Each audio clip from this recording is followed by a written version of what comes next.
Oh, and hello again. In this tutorial, I'd like to explore some of the settings of particle brushes a little bit more. Not to draw something like what we have here. I mean, we've seen some of the ways that we can use particle brushes to draw all sorts of fancy stuff. And that would be, you know, with some of the presets. And you can go and grab yourself some garland, for instance, and paint that all over. All sorts of really funky stuff that you can do with that. Pine branches, add that, right? Let's go clean that up and then add some pine branches to make it look like we're standing under the tree. Alright, so but what we'll do is we'll start from a different preset now. In fact, if you look at your presets, click on load in the particle brushes. Towards the bottom you got winter branches. I'm looking for one, there it is, weird eyelashes. This is the preset that comes with, okay, let me turn one thing off here, the age decrement. There you go. Put that back to 0, that's the default. Alright, so if you're in PD Particles, you don't have the age decrement, but you do have the preset for that.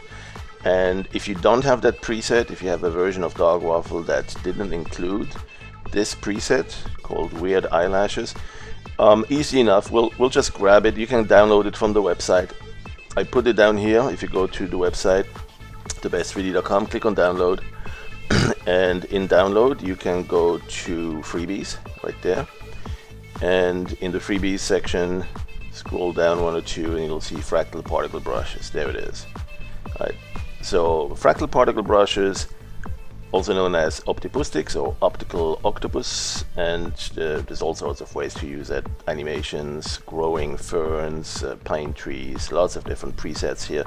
The program comes with many of those, and here's one, weird eyelashes, and I left it spelled weird intentionally, but it's an optipustic file, so it's a file that ends in .opt, and what you want to do is download that. So right click and save the link as, and then go and navigate to your installation folder. So you know that will vary depending on where you installed your Dog Waffle. So if you go, for instance, on a 64-bit system, you should have a program's x86.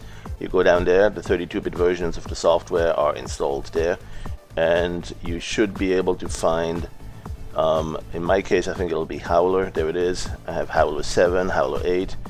On the Howler 8 I'm going to find a particles brushes. There it is, double click that, and that's where you have all the OPT files, right? So you can see actually if you already have it there, and if you do, then there is no need. Let's sort it. Click here to sort it by alphabetic order, and there you go. I have weird eyelashes already, so I don't need to re-download it there, but that's how you can grab it if you don't have that yet installed on your system. Alright, so now let's go back and start from scratch. Let's get rid of this image. Let's go clear it and take a look at these weird eyelashes. Alright, so one thing we want to do is first of all get rid of the blackening. You see how when we go down they're black, when you go up they're green, and that's because of the shading. So there is this option that's checked here, shading. Let's undo that, and now going down and going up it keeps the same coloring. It doesn't shade it dark. The shading is something we do for grass, you know, like for instance if you do grass like paddy grass, you see how the top part shows the green color, but the bottom part, the parts that go down, are shaded dark, and that gives you a nice little sun shading effect when you have some tufts of grass that grow out. Alright, so we don't need that. Let's go back to our preset, the weird eyelashes, and undo the shading. Right. Now another thing we'd like to do is perhaps have it follow a little bit longer. This is a very fast following, but it doesn't last very long. So one thing we'll do is we'll give the lifespan a little bit more oomph here. Let's give it 33 and see what that does. Yeah, so now it's going a little bit further. Alright, and then let's see what else could we do. Perhaps we need a few more of these particles. Let's pump it up to 3000, roughly 3333, because I'm lazy. I don't want to move my hand one side to the other.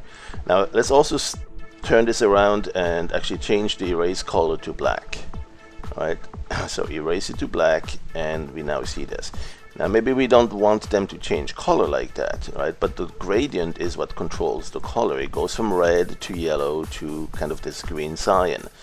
And if we don't want that, what you do is you click the gradient, and first of all, you can, by the way, you can choose other gradients there. There's 8 to choose from, and then there's other categories. Each group of gradient has 8, and so you can find a couple of other presets. But most importantly, let's say for instance under the reds collection here, you can live with that, or you can change it. You can customize it. So one thing we'll do is we'll actually just go and set the red value and the green and the blue. Maybe let's increase the blue and the green a little bit, reduce the red, and then reduce the value so it gets a little bit darker altogether. Actually, maybe I want more saturation, less of the green, and especially less of the red, and more of the blue. There you go. So now I got this, right? So next thing I want to do is make it very thin. I want to make these brushes very thin. If I zoom in here, you can still see these particle lines. Way too fat for my taste, so I need them thinner. And what I'll do is to switch the style from a line to a shrinking line.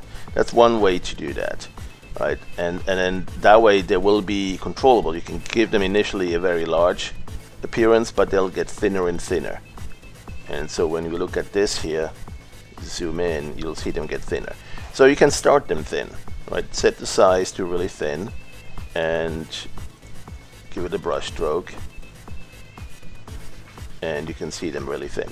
Now there's another thing we can do also, which is to control the opacity of them to begin with. So right here again in the gradient, you can set the opacity to much lower. So that way it becomes a very thin particle.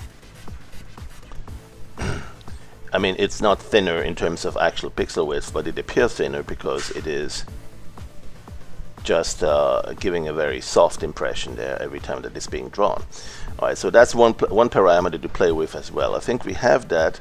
Now let's see the mass, the gravity. Yeah, we keep that one at 0 so it doesn't trend downwards too much. What we need to do is have it follow the mouse a little bit more. And so what we can do is perhaps change the drag. Now if you give it a 1, it's not going to go anywhere. These particles are just going to come and plunk, stay there.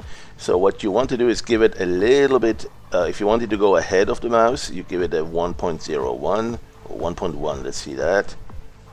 Right, and then so here the particles are actually starting to move out, but very slightly. And so maybe we need a little bit less or a little bit more. And what you want to do is stay away from the 1, let's say 0.8 or 7, that will be fine too. And now, really, if we want that to just flow and keep going much longer, you know, what you could do is have it, give it a lifespan like 200-300. Let's say 200, 222. So now these particles keep going and going, and you're starting to get to where we want it to be, some sort of ethereal, weird graphic effect. Alright, and that's basically what we wanted to explore with these very thin brushes. Now, one thing that we do also at that point, of course, is to explore symmetry. So we'll go right here and set it to horizontal mirror. So we can go and perhaps move it like this, right, and give it all sorts of really cool effects there. There's a couple of other parameters to play with. The particle following the mouse. And so here it's not doing much, and then if you have the particles follow the mouse, it's going to be a little bit more attracted to it even once the particles have been shot off.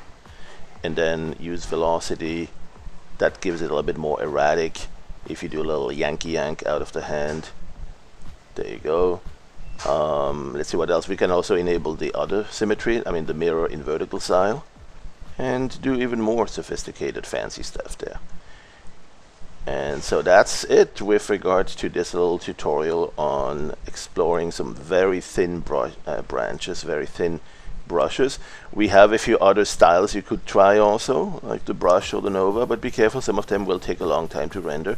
Depends on the size of the brushes indeed, and on the speed of your system. I like the shrinking lines for this. This is a really good starting point, and work with the opacity. If it's too thin, you know, give it a little bit more opacity. And then try different approaches to drawing this in and out and so on. And that will make some really interesting designs. Alright, well, thanks for watching, and have a great day.